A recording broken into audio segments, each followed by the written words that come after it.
A new dawn at Mingdi Academy in the heart of Taipei. Mingdi Academy stood as a glittering fortress of wealth and prestige, where the elite sent their children to secure futures as bright as the city skyline. Among the polished marble halls and manicured gardens, 4 girls reigned supreme, the F4. They were Hua Zilei, the quiet artist with a gaze that could pierce souls; Dao Mingxi, the fiery heiress with a temper as sharp as her designer heels; Mei Zhu, the playful tech genius who hacked hearts as easily as systems; and Ximen, the charming poet whose words could melt even the coldest resolve. Together they were untouchable, their influence as unyielding as the storms they were named after. Enter Wei Chen, a lanky 17-year-old with messy hair and hand-me-down sneakers, who stumbled into this world by sheer luck. His family ran a small noodle shop in a gritty corner of the city, and his admission to Mingdi came through a scholarship meant for commoners to diversify the student body. Wei was invisible to most, just another face in the crowd, until he crossed paths with Dao Mingxi. It started with a spilled coffee. Wei, late for class, had been rushing through the courtyard when he collided with Sai, her latte splashing across her pristine white blazer. The courtyard fell silent. Xi's eyes blazed, her voice cutting through the air. "Do you know who I am?" she demanded, tossing her auburn hair. Wei, flustered but defiant, shot back. "Someone who needs to watch where they're going?" Gasps rippled through the onlookers. No one talked back to F4C, marked him for humiliation. The next day, Wei found his locker stuffed with instant noodle packets, a cruel jab at his background. A red card, the F4's signature warning, was taped to his desk, signaling open season for bullying. Classmates tripped him in halls, accidentally spilled drinks on his books, and whispered taunts followed him like shadows. But Wei wasn't one to break. He'd grown up scrubbing pots in his family's shop, dodging debt collectors and street fights. This was just a fancier kind of grit. Lei, the quiet one, watched from a distance.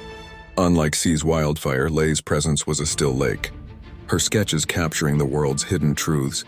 She noticed Wei's stubborn spark, the way he helped a janitor pick up spilled trash despite his own troubles. One rainy afternoon, she slipped him her umbrella, saying nothing, her dark eyes unreadable. Wei, confused, mumbled a thank you, unaware that this small act would shift everything. Xi's pranks escalated, fake love letters, a rigged water bucket, but Wei kept defying her. He'd clean up, crack a joke, and carry on. His resilience infuriated Sai, but it also intrigued her. Why didn't he crumble? During a school festival, Xi challenged him to a cooking contest, expecting to crush him. Wei, drawing on years in his family's kitchen, whipped up a noodle dish so soulful it silenced the crowd. Xi, tasting it, froze. For a moment, her walls cracked, memories of her late mother's cooking flickering in her mind. Mei Zhu and Ximen, usually Xi's loyal shadows, started to waver. Mei Zhu, ever curious, hacked Wei's phone, just for fun, and found his late-night text to his sister about keeping the shop afloat. She began slipping him tech tips to dodge the bullying.